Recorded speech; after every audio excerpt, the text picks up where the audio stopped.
परसों हमने कहा था लक्ष्य बड़ा चुनो, लेकिन कल कहा था कि लक्ष्य में अगर असफल भी हो जाओ तो निराश मत हो। नैराश्यम परमम दुखम, निराशा परम दुख है।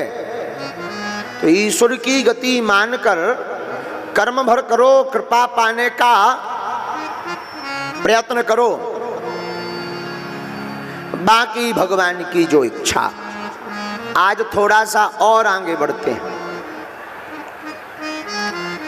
अब मान लीजिए कि आप कोई काम कर रहे जिंदगी में आगे बढ़ने के लिए और रोड़ा के रूप में विपत्ति आ गई, तो ऐसी विपत्तियों से निपटने का कोई सरल मार्ग क्या है? इसका उल्लेख पूज्यपाद कलिकुल शेखर गोस्वामी श्री तुलसीदास जी ने अपनी वाणी में दिया। तुलसी साथी विपत्ति के, क्या बोले? विपत्ति के लिए आप अपने साथ में कुछ फ्रेंड रखो, मित्र। अच्छा, मित्र किसको रखें? संसार के लोगों को? अरे बोले नहीं नहीं, गड़बड़ हो जाएगा। संसार के लोगों को अगर तुम मित्र बनाओगे तो ये संसार की मित्रता तब तक टिकती है जब तक तुम्हारे चेहरे पर चमक और जेब में नोट है। जहां चेहरे की चमक खत्म हुई और जेब के नोट उड़ गए तो सब मित्र भी फुर्र उड़ गए। हाँ, ये हम नहीं कह रहे हैं, कई लोगों का निज अनुभव। गोस्वामी जी तो कह रहे, सोरे नर मुनि सब की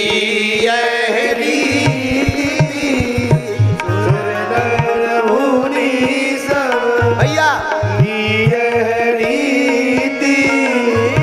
स्वार्थ लागी करे सब प्रीति, स्वार्थ लाग करे सब प्रीति, स्वार्थ लाग करे सब प्रीति, स्वार्थ लाग करे सब प्रीति।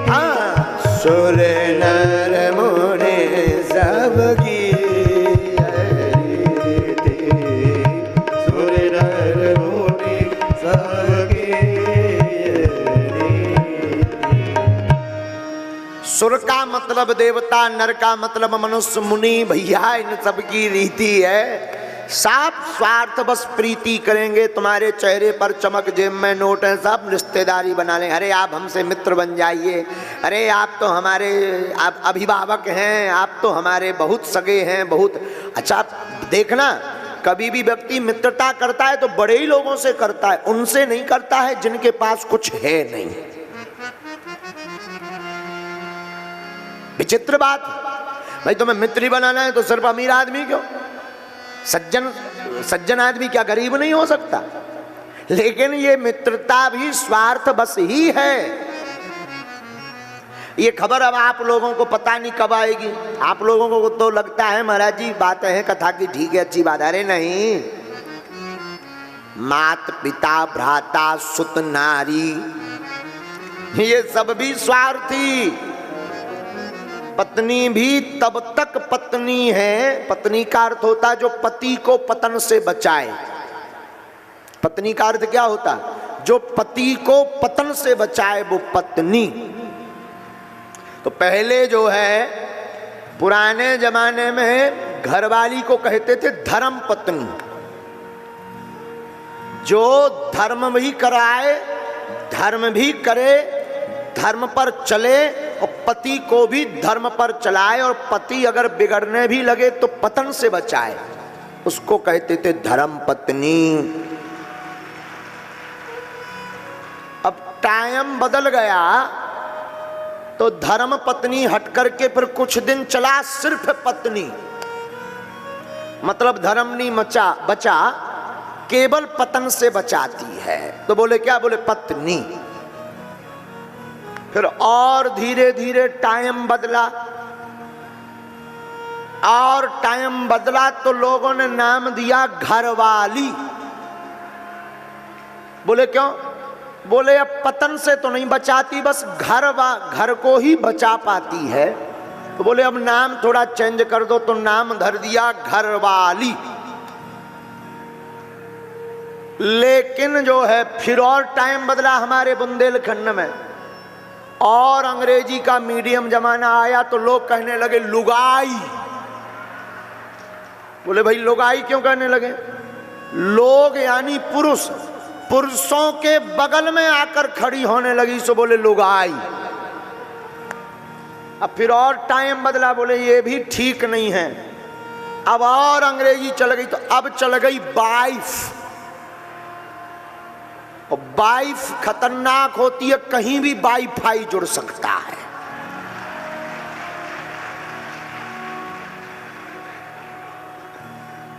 पहले का जमाना ठीक था, कहते थे धर्म पत्नी। लेकिन एक बार हम ऐसे किसी को सुना रहे थे, ऐसे बिना मंच के, ऐसे घर में आश्रम पे बैठे बैठे हमने कहा भाई धर्म पत्नी धर्म पत्नी। बोले गुरुजी अगर पत्नी धर्म पत्नी है तो साले साहब को धर्मशाला कहना चाहिए।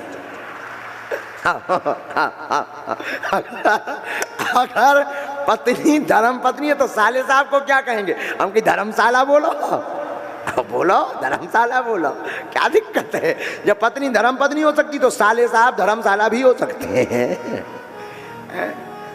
ये तो विनोद की बात है, पर मात पिता भ्राता सुत नार, माता पिता भी, हाँ आजकल के तो माता पिता, पहले के माता पिता पुत्र को जनते थे तो भाई हमारा बालक होगा तो भगवत भक्ति करके हमारा नाम रोशन करेगा। आजकल के माता पिता कहते हैं भक्ति करो या ना करो, रुपया आना चाहिए।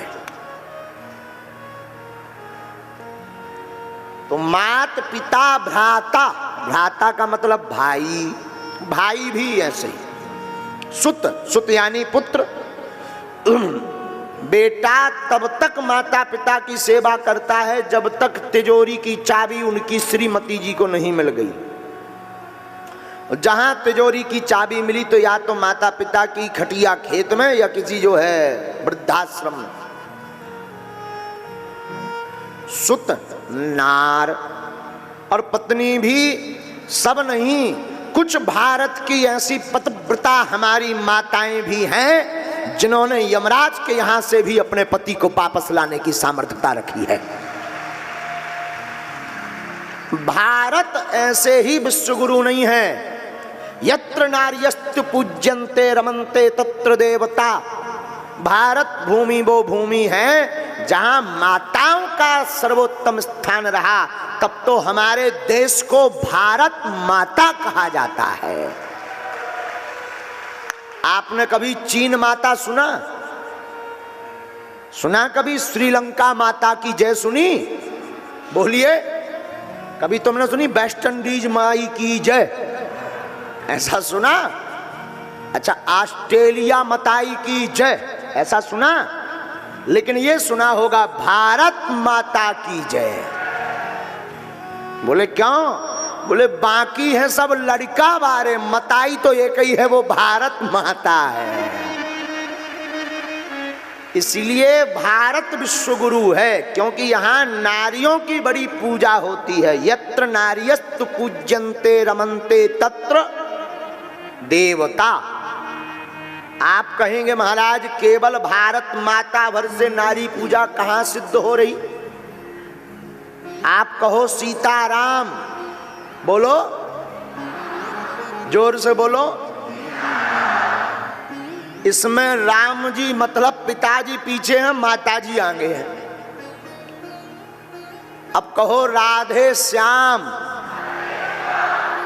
यहां भी सीता श्याम जी यानी पिताजी पीछे हैं, राधाजू आगे हैं। नमः पार्वती पतये हर हर। तो पार्वती यानी माताजी आगे हैं, भोले बाबा पीछे हैं। हाँ जी या ना जी? इससे क्या सिद्ध हुआ?